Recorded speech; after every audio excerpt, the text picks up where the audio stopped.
Assalamualaikum warahmatullahi wabarakatuh. Alhamdulillahirabbil alamin. Wassalatu wassalamu ala asrofil anbiya'i wal mursalin wa ala alihi wa ashabihi ajmain.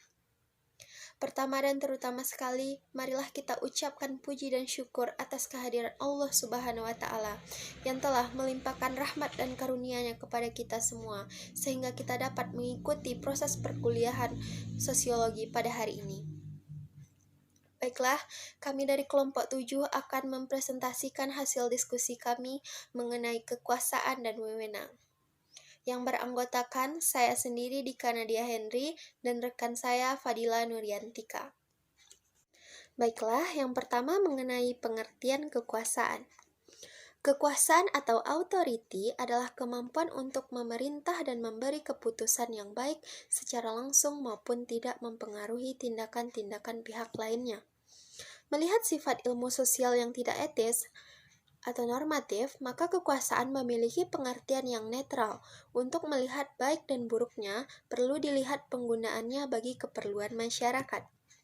Definisi kekuasaan menurut para ahli sosiologi. Yang pertama, Max Weber. Kekuasaan adalah kemungkinan seseorang pelaku mewujudkan keinginannya di dalam suatu hubungan sosial yang ada, termasuk dengan kekuatan atau tanpa menghiraukan landasan yang menjadi pijakan kemungkinan itu. Yang kedua, menurut Selo Somarjan dan Sulaiman Somardi, menjelaskan bahwa adanya kekuasaan tergantung dari yang berkuasa dan yang dikuasai. Yang ketiga, menurut Ralph Dahrendorf, kekuasaan adalah milik kelompok, milik individu daripada milik struktur sosial. Yang keempat, menurut Surjano Sukanto, kekuasaan diartikan sebagai suatu kemampuan untuk mempengaruhi pihak lain menurut kehendak yang pada pemegang kekuasaan tersebut. Sumber-sumber kekuasaan. Yang pertama, seseorang yang mempunyai harta benda atau kekayaan yang lebih banyak sehingga mempunyai kekuasaan untuk bergerak dan mempengaruhi pihak lain.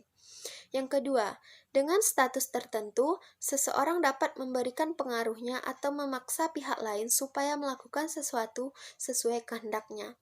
Yang ketiga, wewenang legal atas dasar peraturan-peraturan formal atau hukum yang dimiliki seseorang dapat memberikan kekuasaan pada seseorang untuk mempengaruhi pihak lain sesuai dengan hak dan kewajibannya, sesuai dengan ketetapan dalam peraturan.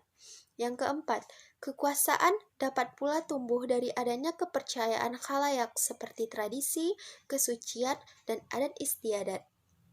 Yang kelima, kekuasaan yang tumbuh dari karisma atau wibawa seseorang. Yang keenam, kekuasaan yang didasarkan pada pendelegasian wewenang. 7. Kekuasaan yang tumbuh dari pendidikan, keahlian, serta kemampuan. Unsur-unsur kekuasaan. Yang pertama, rasa takut. Perasaan takut pada seseorang, contohnya penguasa, menimbulkan suatu kepatuhan terhadap segala kemauan dan tindakan orang yang ditakutinya. Rasa takut merupakan perasaan negatif karena seseorang tunduk kepada orang lain dalam keadaan terpaksa. Yang kedua, rasa cinta. Rasa cinta menghasilkan perbuatan-perbuatan yang pada umumnya bersifat positif. Orang-orang lain bertindak sesuai dengan pihak yang berkuasa untuk menyenangkan semua pihak. Yang ketiga, kepercayaan. Kepercayaan dapat timbul sebagai hasil hubungan langsung antara dua orang yang lebih atau bersifat asosiatif. Yang keempat, pemujaan. Dalam sistem pemujaan, seseorang atau sekelompok orang yang memegang kekuasaan mempunyai dasar pemujaan dari orang lain. Akibatnya, segala tindakan penguasa dibenarkan atau setidak-tidaknya dianggap benar. Saluran-saluran kekuasaan. Yang pertama, saluran militer. Saluran militer merupakan saluran paksaan atau coercion, serta kekuatan militer atau military force yang digunakan penguasa dalam menggunakan kekuasaannya. Tujuan utamanya yaitu untuk menimbulkan rasa takut dari dalam diri masyarakat, sehingga mereka tunduk kepada kemauan penguasa atau sekelompok orang yang dianggap sebagai penguasa. Saluran ekonomi. Saluran ekonomi digunakan penguasa untuk menguasai kehidupan masyarakat. Yang ketiga, saluran politik.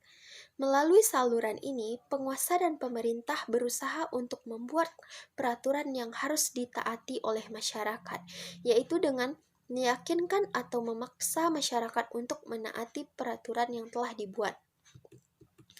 Selanjutnya, saluran tradisional.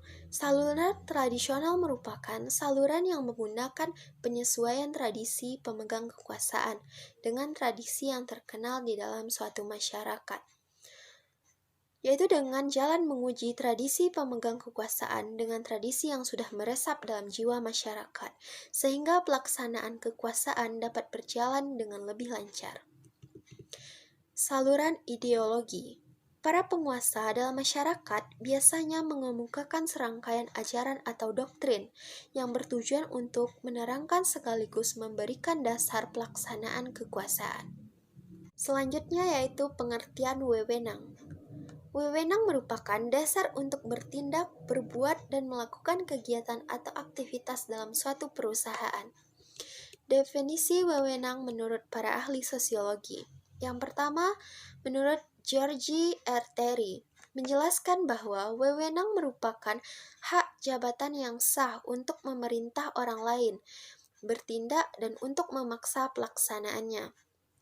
Yang kedua, menurut Max Iver, wewenang merupakan suatu hak yang didasarkan pada suatu pengaturan sosial yang berfungsi untuk menetapkan kebijakan, keputusan, dan permasalahan penting dalam masyarakat. Selanjutnya menurut Sujono Sukanto, bila orang-orang membicarakan tentang wewenang, maka yang dimaksud adalah hak yang dimiliki seseorang atau sekelompok orang. Selanjutnya menurut Max Weber, wewenang adalah sebagai kekuasaan yang sah. Selanjutnya yaitu bentuk-bentuk wewenang. Yang pertama, wewenang karismatik, tradisional, dan rasional atau legal. Wewenang karismatik merupakan wewenang yang didasarkan pada karisma, yaitu suatu kemampuan khusus yang ada pada diri seseorang. Dasar wewenang karismatik bukanlah terletak pada suatu peraturan, akan tetapi bersumber pada diri pribadi individu yang bersangkutan. Wewenang karismatik tidak diatur oleh kaidah-kaidah, baik secara rasional maupun tradisional, sifatnya cenderung irasional. Wewenang tradisional dapat dimiliki oleh seseorang maupun sekelompok orang. Wewenang ini dimiliki oleh orang-orang yang menjadi anggota kelompok. Ciri-ciri utama wewenang tradisional yaitu: yang pertama, adanya ketentuan-ketentuan tradisional yang mengikat penguasa yang mempunyai wewenang, serta orang lain yang ada dalam masyarakat. Yang kedua, adanya wewenang yang lebih tinggi ketimbang kedudukan seseorang yang hadir secara pribadi. Yang ketiga, dapat bertindak secara bebas selama tidak ada pertentangan dengan ketentuan tradisional. Wewenang rasional atau legal adalah wewenang yang didasarkan pada sistem hukum yang berlaku pada masyarakat.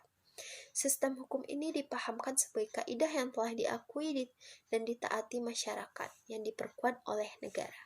Kedua yaitu wewenang resmi dan tidak resmi. Wewenang yang berlaku dalam kelompok-kelompok kecil disebut wewenang tidak resmi karena bersifat spontan, situasional, dan faktor saling kenal. Contohnya pada ciri seseorang, ayahnya dalam fungsinya sebagai kepala rumah tangga, atau pada diri seseorang yang sedang mengajar di kelas. Wewenang resmi sifatnya sistematis, diperhitungkan, dan rasional. Biasanya wewenang ini dapat dijumpai pada kelompok-kelompok besar yang memerlukan aturan-aturan tata tertib yang tegas dan bersifat tetap. Selanjutnya, wewenang pribadi dan teritorial. Wewenang pribadi sangat tergantung pada solidaritas antara anggota-anggota kelompok, dan unsur kebersamaan sangat berperan penting. Wewenang teritorial yang berperan penting yaitu tempat tinggal. Pada kelompok-kelompok teritorial, unsur kebersamaan cenderung berkurang karena desakan faktor-faktor individualisme. Selanjutnya, wewenang terbatas dan menyeluruh. Wewenang terbatas merupakan wewenang yang tidak mencakup semua sektor dalam bidang kehidupan, namun terbatas pada salah satu sektor bidang. Selanjutnya, wewenang menyeluruh berarti suatu wewenang yang tidak dibatasi oleh bidang-bidang kehidupan tertentu. Sumber-sumber wewenang. Yang pertama, teori wewenang formal atau formal authority theory.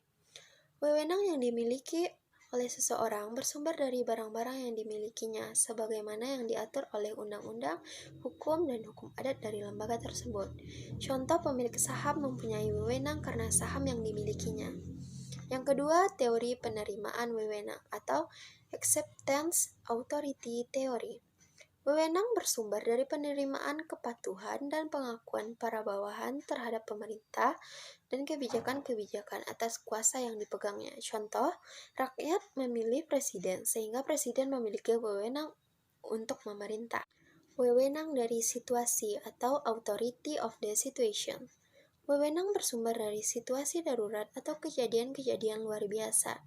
Pemimpin yang wewenangnya bersumber dari situasi sering disebut pemimpin sejati tanpa pamrih. Contohnya, sebuah kapal laut terbakar, kemudian seorang penumpang memerintahkan agar skoci diturunkan dan perihalnya ini ditaati serta dilaksanakan penumpang lainnya. Selanjutnya, wewenang dari jabatan atau position authority. Wewenang bersumber dari posisi yang dijabatnya dalam organisasi yang bersangkutan. Contohnya, seorang dosen mempunyai wewenang untuk meluluskan seorang mahasiswa. Selanjutnya yaitu wewenang dari faktor teknis atau technical authority. Wewenang bersumber dari komputer yang dipakainya untuk memproses data. Operator berwewenang menginformasikan dan menjelaskan hasil proses data itu menjadi suatu keputusan yang diterima oleh orang lain. Wewenang dari hukum atau juridis authority. Wewenang yang bersumber dari hukum atau undang-undang yang berlaku. Contohnya, polisi mengatur lalu lintas karena ada hukum yang mengaturnya. Selanjutnya mengenai cara-cara dalam usaha mempertahankan kekuasaan. Yang pertama, dengan jalan menghilangkan segenap peraturan-peraturan lama, terutama dalam bidang politik yang merugikan kedudukan penguasa. Keadaan tersebut biasanya terjadi pada waktu pergantian kekuasaan dari seorang penguasa kepada penguasanya yang baru. 2. Mengadakan sistem kepercayaan yang dapat memperkokoh kedudukan penguasa atau golongannya, yang meliputi agama, ideologi, dan seterusnya. Yang ketiga, pelaksana administrasi dan birokrasi yang baik. Yang 4, mengadakan konsolidasi horizontal dan vertikal. Penguasa juga mempunyai beberapa cara untuk memperkuat kedudukannya yang khusus, yaitu dengan menguasai bidang-bidang kehidupan tertentu dan penguasaan bidang-bidang kehidupan dalam masyarakat yang dilakukan dengan paksa atau kekerasan. Cara-cara dalam usaha mempertahankan wewenang. Yang pertama yaitu mencari seseorang yang mampu untuk memenuhi ukuran-ukuran atau kriteria wewenang karismatik. Yang kedua, dengan mengadakan penyaringan atau seleksi. Yang ketiga, seseorang yang mempunyai wewenang karismatik menunjukkan penggantinya serta mengakui kekuasaannya, di mana masyarakat luas juga mengakuinya. Selanjutnya, penunjukan oleh pembantu-pembantu penguasa terdahulu yang dipercayai oleh masyarakat. Menciptakan suatu sistem kepercayaan bahwa karisma dapat diwariskan kepada keturunan atau seseorang yang masih ada hubungan keluarga. Selanjutnya, menciptakan sistem kepercayaan bahwa dengan upacara-upacara tradisional tertentu, karisma dapat dialihkan kepada orang lain. Selanjutnya, mengenai cara-cara dalam usaha mempertahankan kepemimpinan, yaitu sikap persuasif, kesabaran, kelembutan, bersedia belajar dari pengikut, menerima perhatian, keterbukaan, konfrontasi keprihatinan, konsisten, integritas. Selanjutnya mengenai cara-cara dalam usaha mempertahankan birokrasi. Yang pertama yaitu penguatan sistem dalam proses pelayanan dengan lebih mengutamakan kekuasaan publik. Selanjutnya perlu kontrol, monitoring, dan evaluasi secara terus-menerus.